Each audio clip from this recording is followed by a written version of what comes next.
Vijayawada central నియోజకవర్గ TDP అభ్యర్థి బోండా ఉమాపై ఈసీకి వైఎస్ఆర్సీపీ ఫిర్యాదు చేసింది.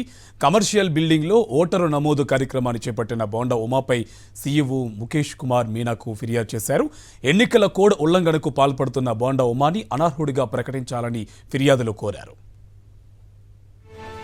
టీడీపీ అభ్యర్థి బోండా ఉమా కోడ్ ఉల్లంఘన ఆర్ఓ ఏకపక్ష వైఖరిపై సీఈఓ ముఖేష్ కుమార్ మీనాకు వైఎస్ఆర్సీపీ నేతలు ఫిర్యాదు చేశారు.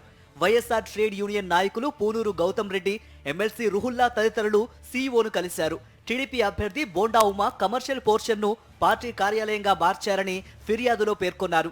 అలా మార్చడం ఎన్నికల కోడ్ ఉల్లంఘనే అని తెలిపారు.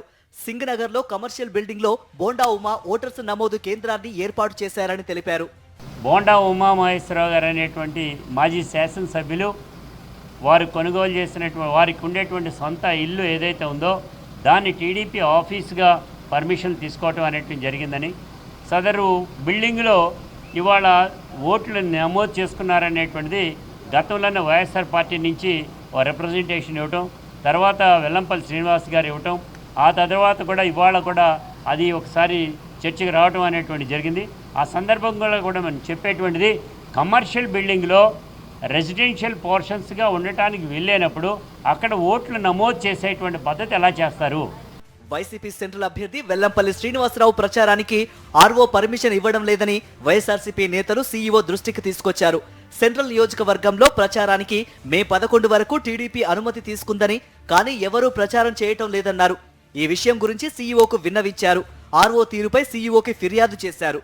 బోండా ఉమా డిపాజిట్లు దక్కకుండా ఓటమి పాలవుతారని మాజీ మంత్రి ఎమ్మెల్యే వెల్లంపల్లి శ్రీనివాస్ విమర్శించారు. బోండా ఉమాకు ప్రజల సంక్షేమం పట్టదని, ప్రజా జీవితానికి బోండా పనికిరారు అన్నారు. ఎంత తాగుదామని పోటీ పడతాడు, ఎన్ని భూ కబ్జాలు చేసామని పోటీ పడతాడు, ఎంత రౌడీజం చేసామని పోటీ పడతాడు. రౌడీజం చేయడానికి, గోండాయిజం చేయడానికి, కాల్మనీ చేయడానికి, సెక్స్ ర్యాకెట్లు చేయడానికి పోటీ పడతాడు తప్ప మేమందరం కూడా ప్రజలకు మంచి చేయాలని పోటీ పడే వ్యక్తులం కాబట్టి ప్రజలు మాతో పాటు ఉన్నారని తెలియపరచుకుంటూ నీ దిక్కుమాల డైలాగులు, నీ నీచిప డైలాగులు కట్టిపెట్టు. నీకు మాత్రం మూడింది బోండోమా, నీకు మూడింది, తప్పకుండా నిన్ను ఓడిచి తిడతాను. బోండా ఉమాకు ఎలాగైనా ఓటమి తప్పదన్నారు వైఎస్ఆర్సీపీ నేతలు. ఇప్పటికైనా బోండా ఉమా తన తీరు మార్చుకోవాలని హితవు పలికారు. లేనిచో ప్రజలే తగిన బుద్ధి చెబుతారని అన్నారు.